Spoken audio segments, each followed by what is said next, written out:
Escuela Normal de Chalco, en la licenciatura de Enseñanza y Aprendizaje de la Química en Educación Secundaria, con las docentes en formación Ruiz Mejía Cala Fernanda y Torres Vega Juana Yolanda, hablaremos sobre reactividad química.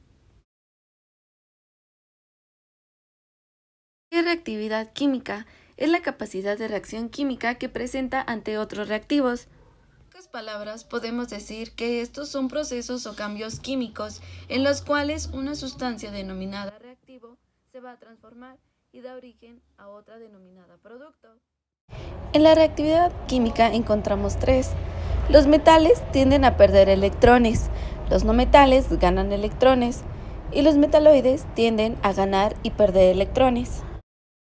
Como característica de estos podemos decir que los metales son de apariencia brillante, además de que son conductores de calor y electricidad. Son sólidos, maleables, esto quiere decir que se pueden transformar en láminas y dúctiles en hilos.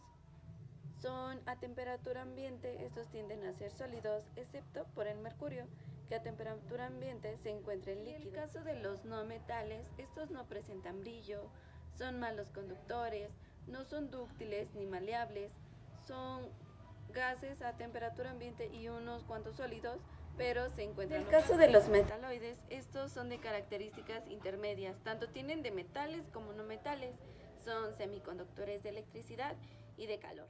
Se resumen en tres tipos de reacciones sencillas: las reacciones de combinación, las reacciones de descomposición y las reacciones de combustión. Reacciones de combinación. En esta, dos o más sustancias reaccionan para formar un producto.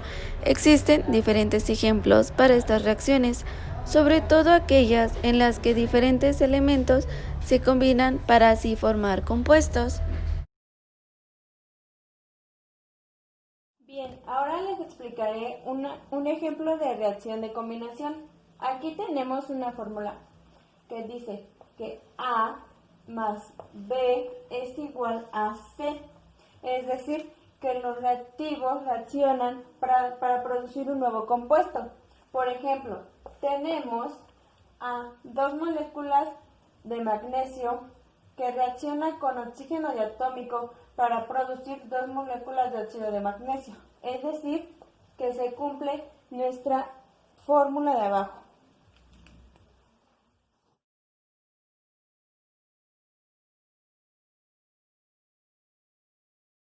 Aquí está otra reacción de combinación. Tenemos a carbono que va a reaccionar con oxígeno diatómico para producir dióxido de carbono. Se sigue cumpliendo la misma regla que... Reacción de descomposición es cuando una sustancia sufre una reacción para producir dos o más sustancias distintas. Muchos compuestos que sufren reacciones de descomposición se calientan. Bien, ahora les voy a explicar una reacción de descomposición. En las reacciones de descomposición tenemos a C como una sustancia que va a sufrir una reacción para producir dos sustancias o dos compuestos diferentes. Por ejemplo, tenemos a carbonato de calcio que va a sufrir la reacción para producir óxido de calcio más dióxido de carbono. Es decir, que este compuesto se descompuso para producir estos dos diferentes.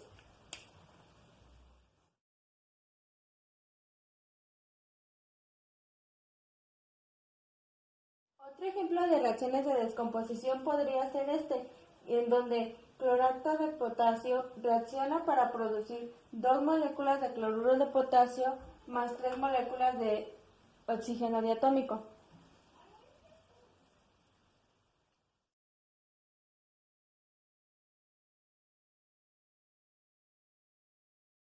Reacciones de combustión son reacciones rápidas que producen una flama. En la mayor parte de las reacciones de combustión que observamos, donde interviene el oxígeno del aire como reactivo.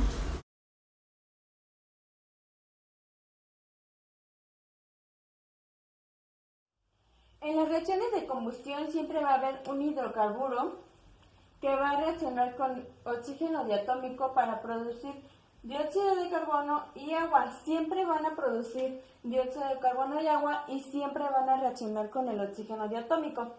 Tenemos este ejemplo en donde el metano reacciona con 2 moléculas de oxígeno diatómico para producir dióxido de carbono y 2 moléculas de agua. Otro ejemplo podría ser el butano. El butano igual reacciona con el oxígeno diatómico, pero con 13 moléculas para producir 8 moléculas de dióxido de carbono y 10 de agua. Eso es todo y esperemos que sea de ayuda para comprender reactividad química.